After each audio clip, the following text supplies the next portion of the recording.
Coming up next on The Voice of Alabama Politics, our special guest, Senator Gerald Dial. Also, the V-Team takes a look at gun violence. And the state of Alabama needs to spend more money on prison health workers. Say, pardon me, but could you help out a fellow American who's down on his luck? Hit the road! Suffering Succotash, we're broke. All this and much, much more coming up next on The V.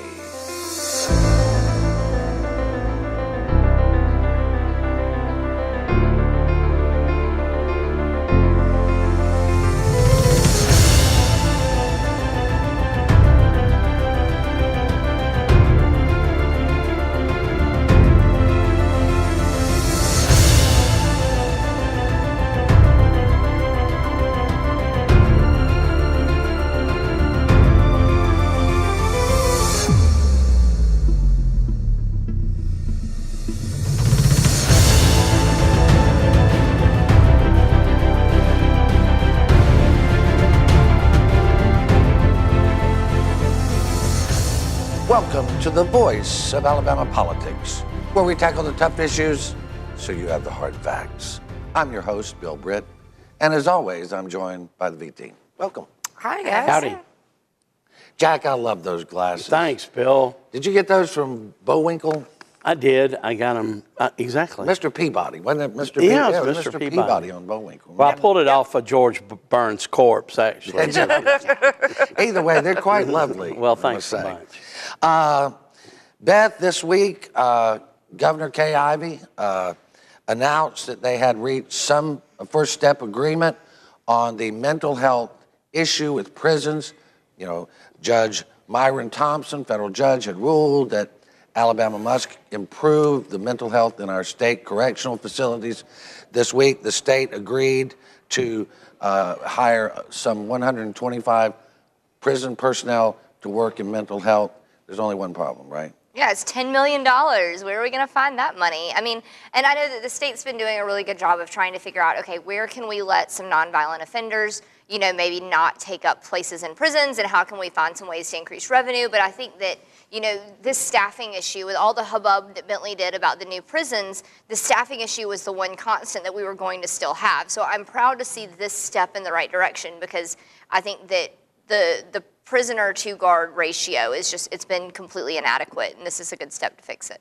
Well, I mean, Jack, this is a federally mandated fix. I mean, we've got to fix it. There's nothing else we can do. It's not like we're volunteering to do it. No, of course, we're the make-me state. Now, maybe if we need these 100, they'll all be volunteers. Since we don't have the money to pay them. Now, it's you know, the way the mental health situation is in prisons is just outrageous. Yeah, it is. And, you know, if you don't go in a hardened guy, you're going to come out one. Oh, you know, that's the problem. And I think, I understand this 125 is just mental health employees. Right, right. I mean, it doesn't actually address the other things, but it is a step in the right direction.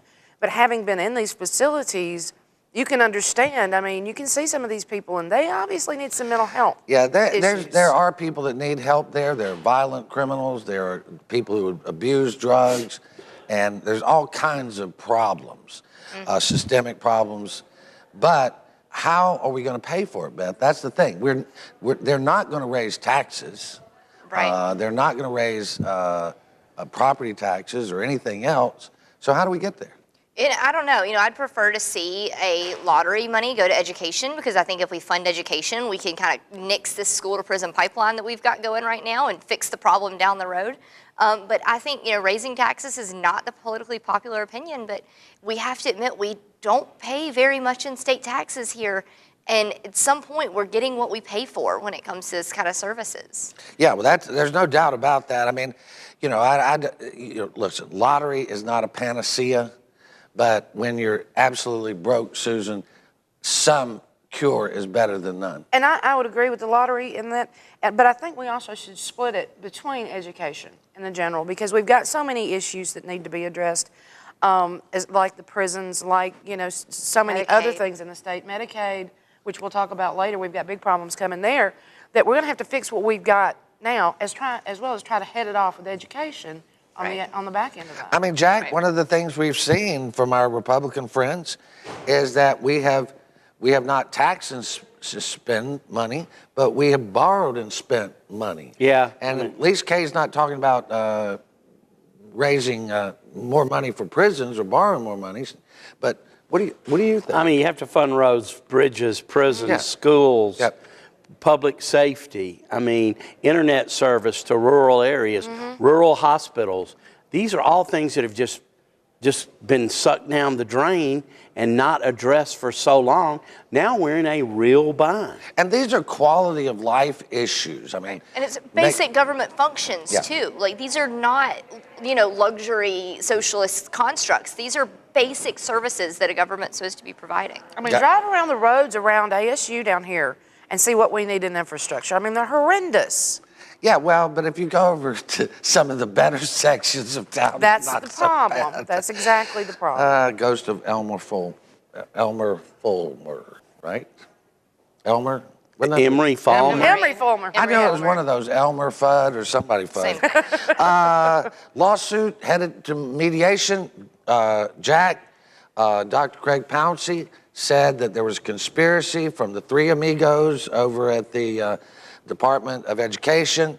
And that they conspired against him along with.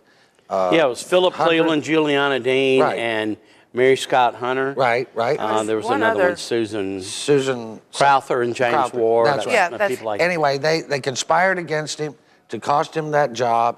Now Judge Shaw, the circuit court judge in Montgomery, has sent it to mediation. Good, fine.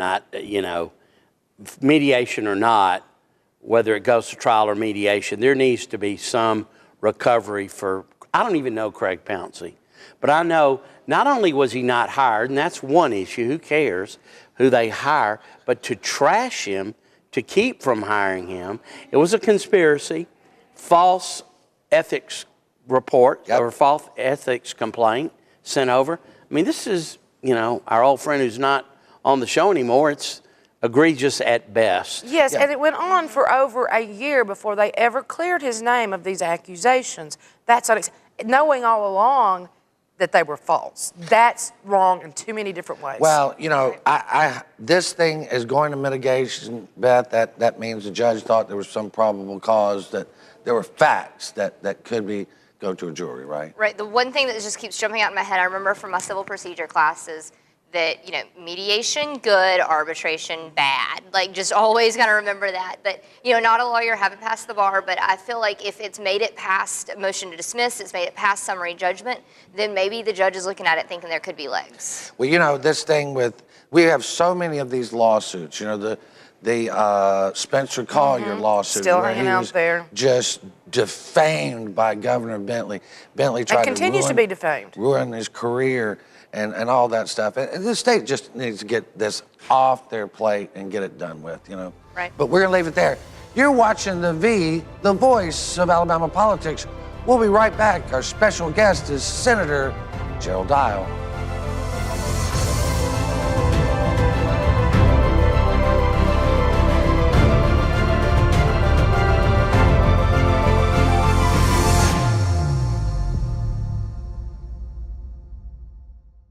I'm John Merrill. As your Secretary of State, I want to encourage each and every eligible U.S. citizen that's a resident of Alabama to be registered to vote and to obtain a government-issued ID.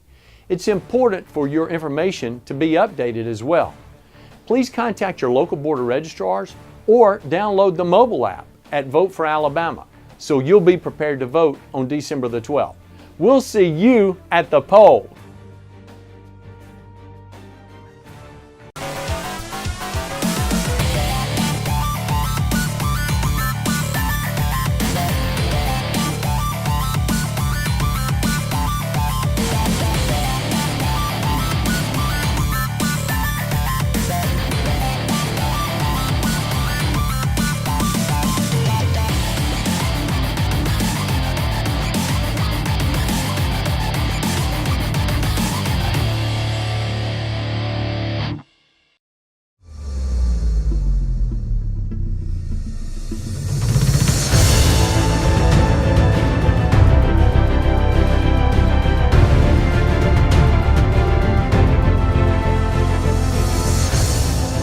Welcome back to the voice of Alabama politics. We're happy today to have as our special guest Senator Gerald Dial. Senator Dial? Thank you. Thank you for having me. It's great to be here. Thank you for being on. The stories you can tell, some of them we'd love to hear, and some of them you couldn't tell us, right? Well, I couldn't tell them and get out of town alive, so I think we'll just skip over those. You have been in government service, in the military, in the public service. Military, you were a general, retired. Correct. So you've served our country, you've served our state, and you have been one of the senators that I know everyone has looked to. You're now looking at running, you are running for ag and industry. You're going to want to run for that office. What's motivated you? Well, you know, I've enjoyed my tenure in the legislature. It's been great. It's the greatest experience you could ever have. When I was elected, I never had the intention of being here this long, but I've been here quite a while, and I've seen a lot of changes in government. And sometimes you reach a point where you probably need to move on. And I'm looking very strongly, and will be announcing in the next day or two that I will be seeking the office of Commissioner of Agriculture and Industry. As you know, John McMillan now serves in that position. Under the Constitution, he is term limited out, so he cannot run again, so it's an open seat. I've been looking at that for a number of years because there's some things that I would like to do over there. John has done a great job. Right. But I think that I can add some value to that job, and I think that it's time that that I move into that opportunity to expand ag and industry. A $70 billion industry in this state. The largest single industry in Alabama is agriculture and industry. There are 43,000 family-owned farms in Alabama. It creates a world of jobs, and it creates a lot of opportunities. And so when we talk about jobs and we open a new plant and we cut the ribbon for that plant and we say, hey, we're going to create 200 jobs, we all get excited because that's an exciting time. But let me tell you what we also need to do. Those 200 jobs, somebody needs to step up and say, that's great and wonderful. Let's talk about who's going to feed them and who's going to clothe them. Right. Because that's important too. And I think that we can continue to grow ag and industry in this state. As you say, it's the largest industry we have, and it creates more jobs, and it creates more income, and I think there's some opportunities over there. And I've got some great ideas, and I'd like to have the opportunity to serve the people in that capacity. Well, you know, you've got the experience, you've got the energy. Right now, there's a few people that have entered the race, but you've been at this long enough. You wouldn't get in if you didn't think you had a shot to win, right? Well, no, and of course, this job is down the ballot when you start talking about 2018. You got the governor, you got the lieutenant governor, you got the chief justice, you got the attorney general, you got all the legislatures and all the congressional seats. So it's a job that's way down the ballot, but it's a job that's very important. Yeah. And it's one that you take very seriously because, as I said, it affects so many people in this state. I think it'd be important to have a commissioner like John McMillan had the experience with working with the legislature. Right. Because the legislature appropriates your money. If they don't give you any money, you can't run your department. There's about 400 people work in that department. They do everything over there from food safety to making sure that when you pull up to a gasoline pump and you pay for a gallon of gas, you've got a gallon of gas. You didn't get 2 ounces short or you didn't get 3 ounces short. You get a gallon, and that's important today. And all the things that they do are certainly things that we need to be aware of, and it's certainly that I'd be involved in. And with my legislative experience, moving that over to that office and giving me my contact with the legislature, I can make sure we get adequate funding to run that department and do the job that we're required to by statute to do. We export a lot of food products, chickens and corn and things like that. Can you speak to some of that? Well, I can. We're the second largest producer of poultry in America. Right. Lord knows in my district, the poultry houses dot the landscape, and they make available a large number of jobs in that area. And they also provide economic input into my area, and it provides a good income for a lot of people. If you're willing to work, you want to put in a chicken poultry producing plant and grow poultry, you can make some money, but you got to work. It's not one of those jobs. And let me tell you, we for years were producing and shipping more poultry to Cuba than any other state. Right. Suddenly, Arkansas has replaced us. Of course, they're the number one producer of. But we found out what they've done. they opened a quasi-office in Cuba to help promote their agriculture products. And so one of my proposals will be to join with the state docks, and that's where even the Arkansas products, most of them are shipped through the Mobile port. Right, I was going to say. Because we're the closest producing port to get it to Cuba. Right. I've already met with the dock authorities and talked to them about partnering with the agriculture office, and let's open us a quasi-office down there to help promote our products. Because we ship poultry, we ship soybeans, we also ship power poles. Cuba doesn't grow any power poles, and when they have a hurricane like they just had, it blows down all their lines. So they got to have poles from somewhere, just like Puerto Rico's got to have poles. I hadn't thought about that. And we ship those, but we do it through a company in Canada who they pay the company in Canada, and the Canada pays our folks, and they go down and ship out. We need to begin to work through that. There's a bill in Congress that's proceeding now that will allow us to do agriculture items with Cuba. Right now, they've got to prepay it before we'll take it off the ship. And we need to work through that because eventually Cuba's going to break down this communist thing because they're beginning to see some free enterprise. And as they do that, if you let free enterprise out of the bottle, you're not going to put it back. People begin, if you work hard and you make money, then that will be the demise of communism as we know it. You have seen a lot of folks come and go in state government, and you've seen, over the last few years, we've had some real problems with our governors, and it has not been pretty. You've met with Governor Kay Ivey quite a bit. Y'all work real close on some things, and give us your insight. I mean, she's running, and a lot of people have questions about how she's doing and all that, and whether she's doing anything. You've been up close and personal with her on many occasions. What do you see? Well, Governor Ivey and I go back to the early my tenure in the legislature. She worked for Speaker Joe McCorkindale, who was the speaker when I first came to the legislature, and I voted for him to be speaker. She was the reading clerk. So she started as a reading clerk in the House, and I started as a freshman legislature. So I got to know her at that time, and then I followed her career, and she's actually served in a lot of capacities. And in the last year, she served as lieutenant governor, and the lieutenant governor's job is to preside over the Senate. And that's basically preside over the Senate, vote in case of a tie, and go to the governor's office if the governor's office comes back. That's the only three real qualifications in the Constitution. And she's been in that position. I've worked with her. She has a lot of appointments that she makes, and I've worked with her on those.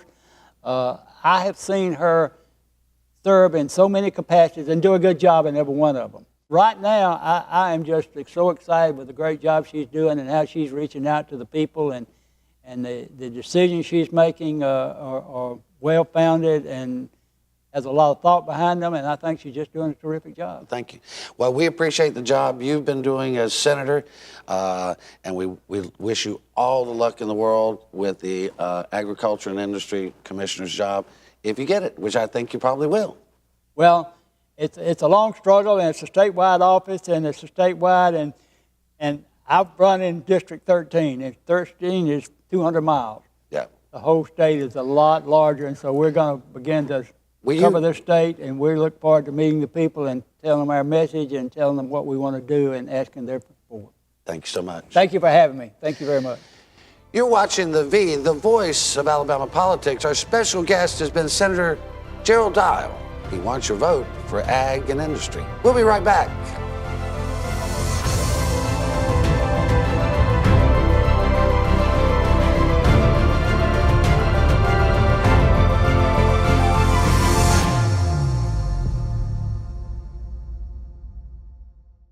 Lawson's Aesthetics and Med Spa is a one-of-a-kind medical spa offering a portfolio of rejuvenation services and advanced technologies to enable you to feel younger and look fabulous without the need for invasive surgery. Owned and operated by licensed physician Dr. Heather Lawson, the Lawson's Aesthetics and Med Spa offers advanced therapies for women and men to revitalize body and mind. Discover what you and Lawson's Aesthetics and Med Spa can accomplish together. It's your life. Live well, live strong, and live beautiful.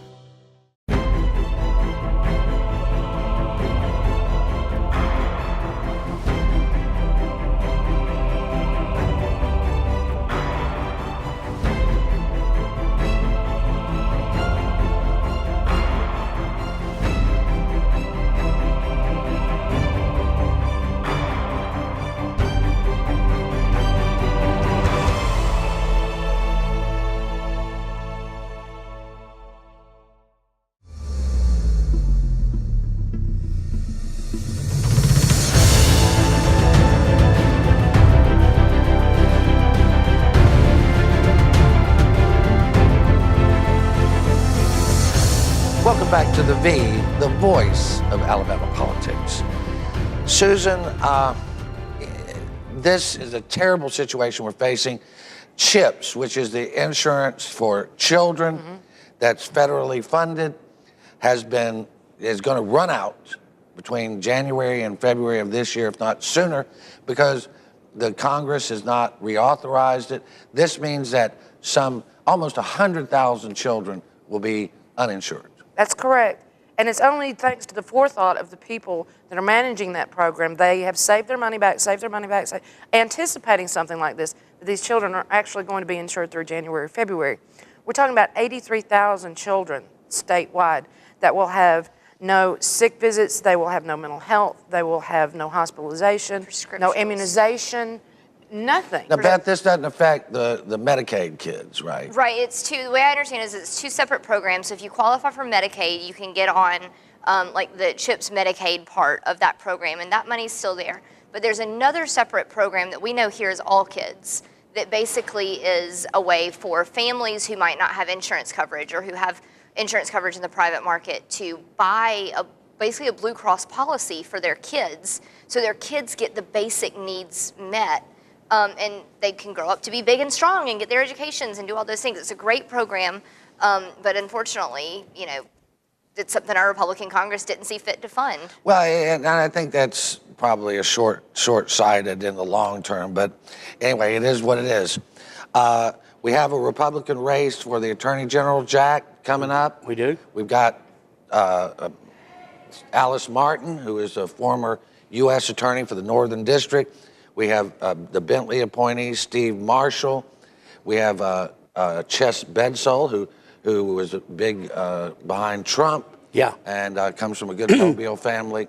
And then we have Sam McClure, and we have one on the Democratic side that hasn't raised a bunch of money. But these guys are making some. It's going to be a real spirited race, I believe, in the Republican primary alone.